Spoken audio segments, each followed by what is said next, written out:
Today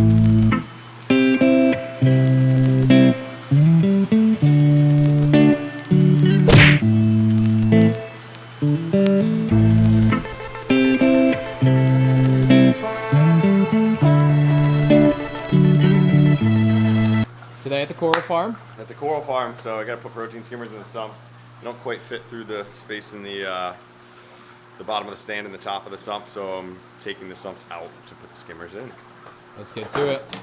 While we're at it, vacuum the bottoms out. So we're gonna a double whammy over here today.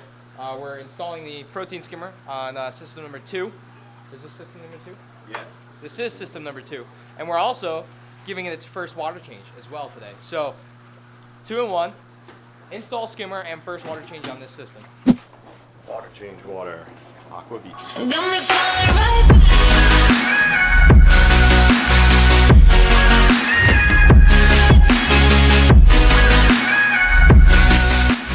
While we have the sumps pulled out, we're actually going to do some vacuuming and get the bottom of all the detritus that has settled out so far out of here.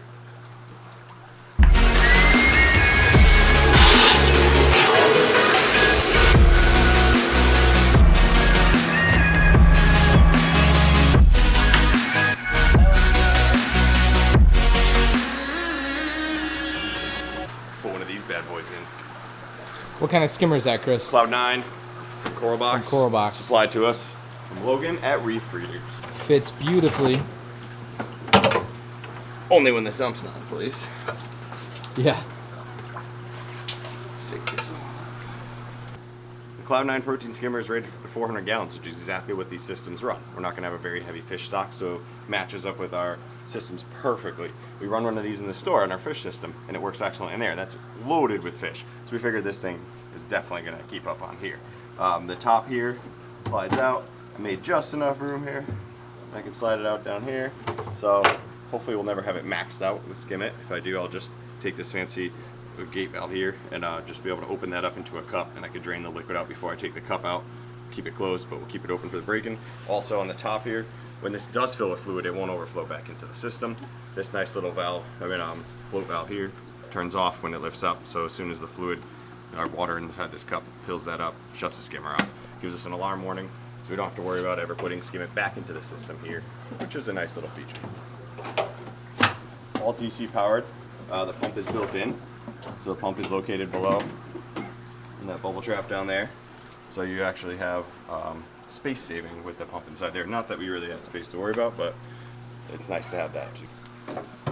Adding the life support back to the sump now. Put the rocks back in that we had in the salty water over on the other side over there. We could let some water straight drain it in, so if we pull these cones out, this will allow these to start going down so that we can mix the new water in with some old water before it pumps back up. There's some of that SICCE for HF16 per.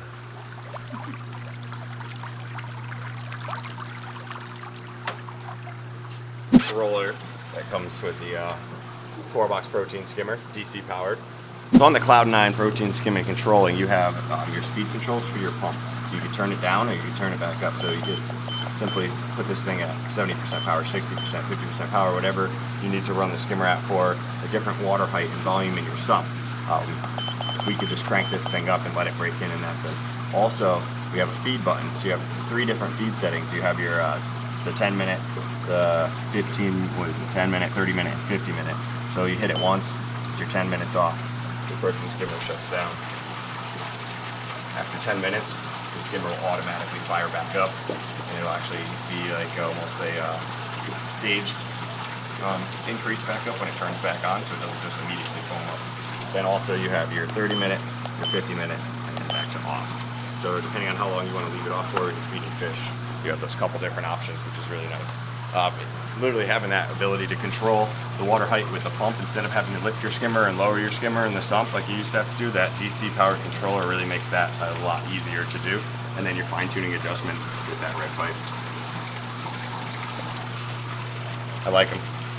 Nice skimmers, huh? Already turning brown a little in there too. Yeah, look at that.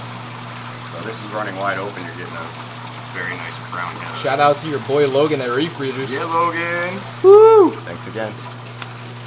So what's probably going to happen now during the break-in period is we're probably going to get a ton of extra bubbles.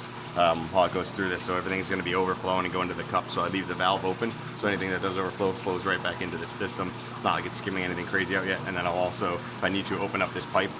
Usually you twist the pipe for the adjustment. You have your numbers down here. I can just pull it out for the beginning if I need to, and just leave it wide open.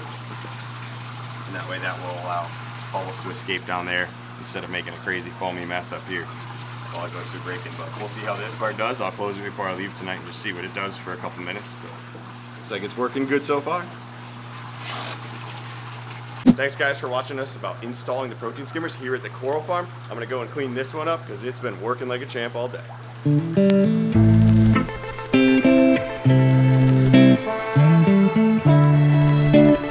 So you're gonna make me take a shot of Skimmit? Yes, you're gonna take a Skimmit shot. This disgusting water change water mixed in with a bunch of nice. Is that my initiation into the OSA crew? That's your initiation into the salty OSA crew. You're already part of the OSA crew. You're stuck here with us. You're Freshwater Joe.